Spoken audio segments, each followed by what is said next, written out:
Je vais vous présenter l'ensemble de cette commission permanente. Cette commission va permettre d'affecter 450 millions d'euros de crédit, dont près de la moitié pour la Grande Couronne. En particulier, nous allons poursuivre aujourd'hui notre investissement massif dans les lycées pour assurer à nos jeunes les meilleures conditions d'études possibles. Alors, quelques exemples.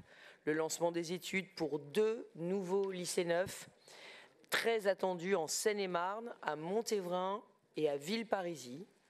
La poursuite du déploiement du plan d'urgence dans les lycées avec la restructuration du bâtiment principal du lycée Nadia et Fernand Léger d'Argenteuil, la construction du nouveau lycée de Vincennes, des crédits supplémentaires pour le lycée Pierre Mendès de Ris-en-Angis, 21 millions d'euros pour des travaux de maintenance, à Jean Jaurès à Argenteuil aussi, la rénovation thermique du lycée Lucien Voilin à Puteaux, et la rénovation des sanitaires des lycées qui se poursuivent avec 8 millions supplémentaires ajoutés aux 40 millions du plan sanitaire initial. Cette commission permanente est l'occasion de lancer un dispositif exceptionnel pour le pouvoir d'achat des franciliens face à l'explosion des prix de l'énergie, le coup de pouce énergie. C'est une aide de 250 € pour les ménages franciliens vulnérables, ceux qui disposent d'un revenu inférieur ou égal à 60% du revenu fiscal régional médian, qui est aux alentours de 24 000 €. Sachant que le revenu national médian est de 21 700 €, donc c'est un dispositif qui est plus généreux que le chèque énergie gouvernemental, à la fois dans ses montants et dans ses bénéficiaires.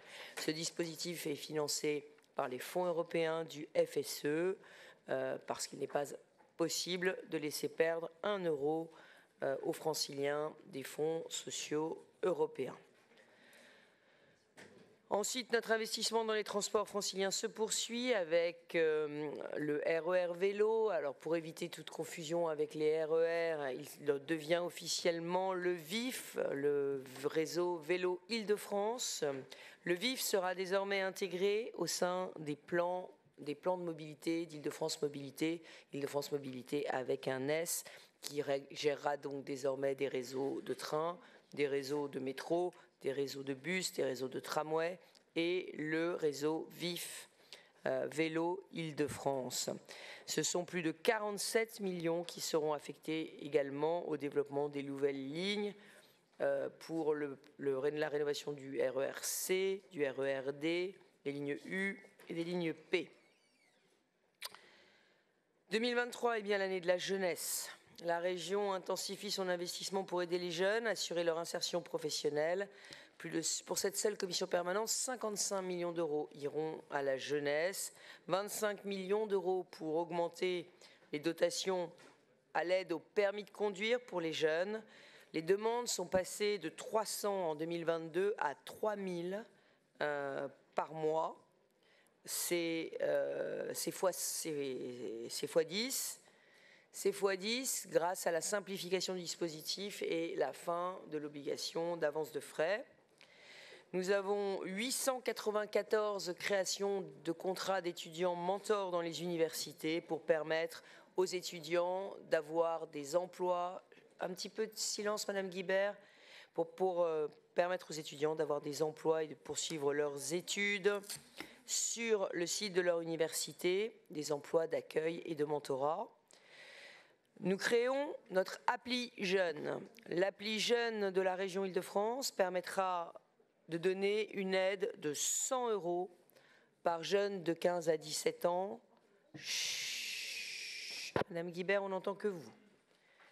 Cette appli jeune permettra de donner 100 € d'aide aux jeunes de 15 à 17 ans pour leur ouvrir accès aux activités culturelles, artistiques et sportives.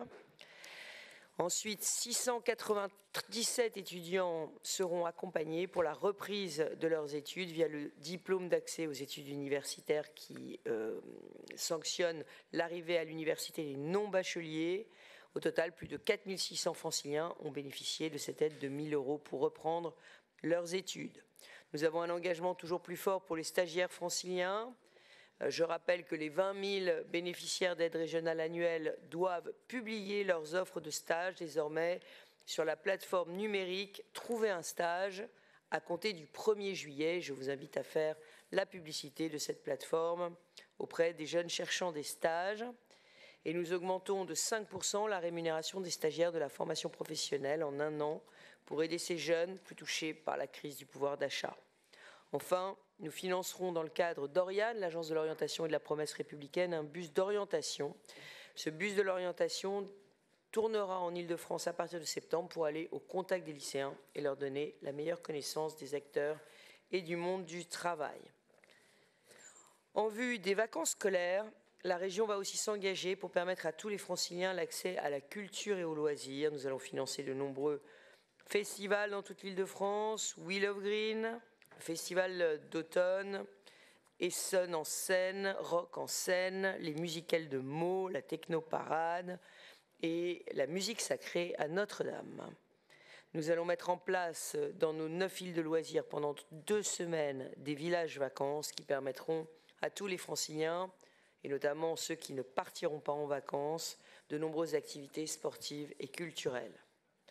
Alors que des centaines de milliers d'emplois ne sont pas pourvus en Île-de-France et que nous gardons malheureusement 700 000 chômeurs, la région investit toujours plus pour former les franciliens et les accompagner dans le retour à l'emploi.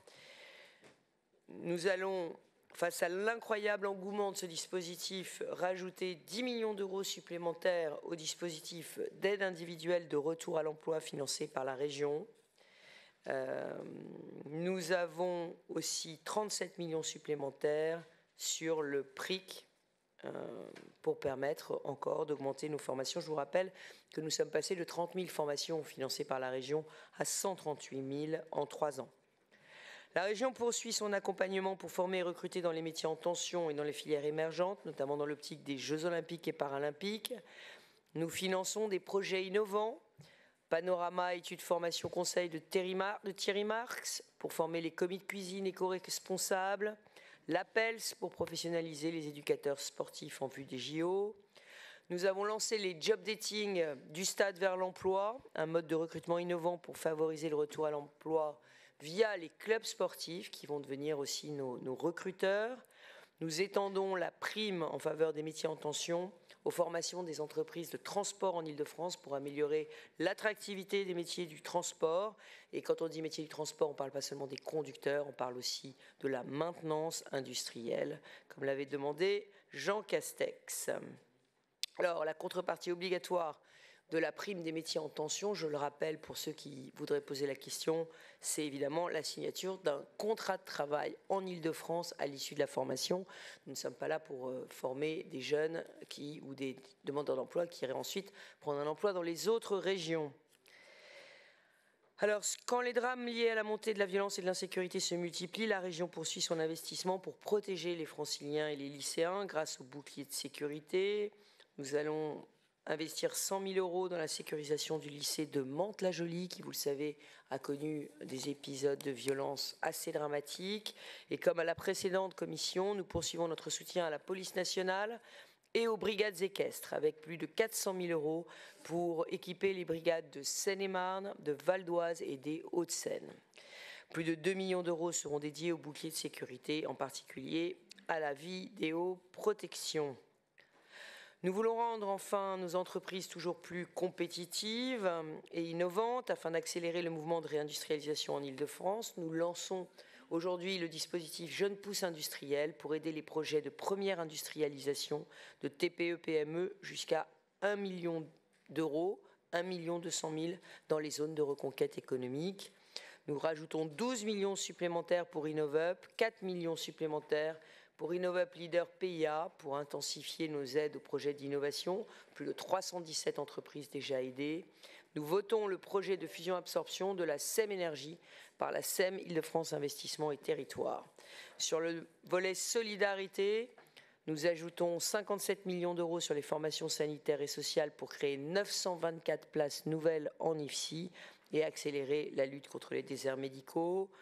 22 millions supplémentaires pour la recherche, avec les domaines d'intérêt majeur de recherche, mais surtout une nouvelle question d'intérêt majeur pour la région sur le handicap. Comment prévenir les situations de handicap des enfants, adolescents et jeunes adultes franciliens. une question qui est menée par les professeurs Éléonore Bayen et Raphaël Vial. J'en parle notamment parce que Yannick Aleno nous a demandé de pouvoir joindre le travail de sa fondation sur la prévention en matière de sécurité routière à la question sur le handicap des jeunes. Évidemment, nous avons beaucoup de jeunes qui sont victimes d'accidents de la route. Et nous poursuivons notre soutien à l'international avec 160 000 € pour l'Ukraine et 60 000 € pour l'Institut du Globe, qui a un projet d'eau à Madagascar. Enfin, un tout petit mot pour la Coupe du monde du rugby. Nous soutenons 135 athlètes de haut niveau franciliens pour près de 1,4 million. Nous votons le nouveau règlement pour les bassins d'apprentissage mobile qui permettront d'avoir de la natation pour tous cet été. Et nous poursuivons notre soutien aux grands événements sportifs et aux équipements sportifs partout en Île-de-France. Voilà. Et enfin, l'aide aux communes. La région aidera les projets vertueux, la construction de nouveaux équipements indispensables pour répondre à la démographie dynamique de l'Île-de-France. 6 nouveaux contrats d'aménagement régionaux et 21 contrats régionaux ruraux seront votés aujourd'hui et 3,8 millions pour 8 friches franciliennes pour reconquérir les friches, construire tout en respectant l'objectif ZAN. Et c'est une très bonne transition avec le secteur présenté par M. Dugouin-Clément.